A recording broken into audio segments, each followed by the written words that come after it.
उत्पन्न हुई है वो है जी मंगशीर्ष के कृष्ण पक्ष की एकादशी उत्पन्ना। इस तरह एकादशी का प्रकट हुई एकादशी माता उत्पन्न हुई है जी। अब मंगशीर शुक्ल के मोक्षदा एकादशी के बारे में सुनिए। युधिष्ठिर सूत जी कहने लगे कि युधिष्ठिर ने भगवान कृष्ण से पूछा कि प्रभु आप 26 एकादशियों के नाम बताइए और उनकी कथा भी बताइए, क्योंकि जो भी मनुष्य साल भर तक एकादशी का व्रत करेगा उसके लिए प्रत्येक महीने कथा के बारे में बताइए। भगवान बोले कि सुनो युधिष्ठिर, प्राचीन गोकुल नाम के नगर में एक धर्मात्मा राजा था। वह राजा अपने माता पिता की खूब सेवा की, परंतु उसके पिता की मृत्यु होने पर उसको सपने में एक बार उसके पिता दिखाई दिए और उन्होंने कहा, पुत्र मैं नरक में पड़ा हुआ हूँ, मैं कीड़ों के कुंड में पड़ा हुआ हूँ और मुझे आप निकालिए। तो उसने हाथ जोड़ करके कहा कि हे पिताश्री, क्या उपाय करूं मैं जिससे आपकी मुक्ति हो जाए। उन्होंने कहा, बेटा तुम एकादशी का व्रत करो और जो क्या नाम है मंगशीर शुक्ल पक्ष में मोक्षदा एकादशी आएगी उसका व्रत करना और उस व्रत का द्वादशी के दिन मेरे लिए उस व्रत का पुण्य छोड़ देना। उस व्रत के पुण्य से मेरी मुक्ति हो जाएगी। उन राजा ने वैसा ही किया, एकादशी का व्रत किया, दूसरे दिन पारायण किया और हाथ में तिल जो लेकर के और संकल्प दिया कि जो मैंने एकादशी का व्रत किया है इसका जो धर्म मुझे प्राप्त हुआ है ये मेरे पिता को प्राप्त हो जाए। इससे उसके पिता विमान में बैठ करके स्वर्ग को चले गए। बोलो एकादशी माता की जय।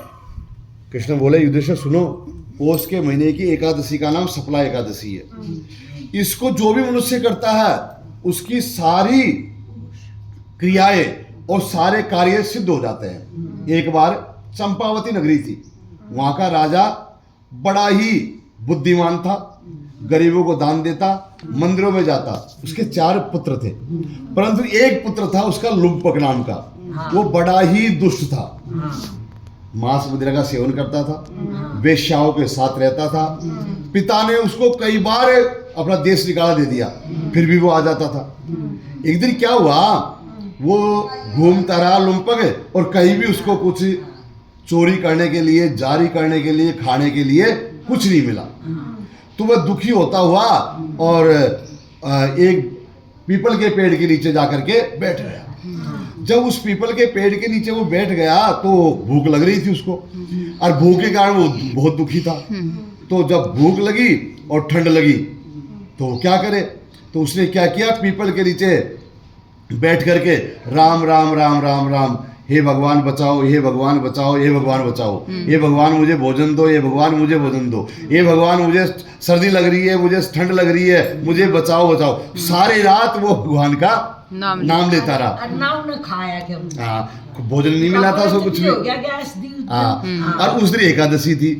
उस रात्रि भर वो भगवान के नाम का कीर्तन करने से वह पापी, शराबी और जुआरी भी संसार से मुक्त होकर के वैकुंठ धाम को चला गया। इसलिए सुनो अर्जुन, जो कोई भूल से भी एकादशी माता का व्रत करेगा वह भी संसार सागर से मुक्त हो जाएगा। बोलो एकादशी माता की।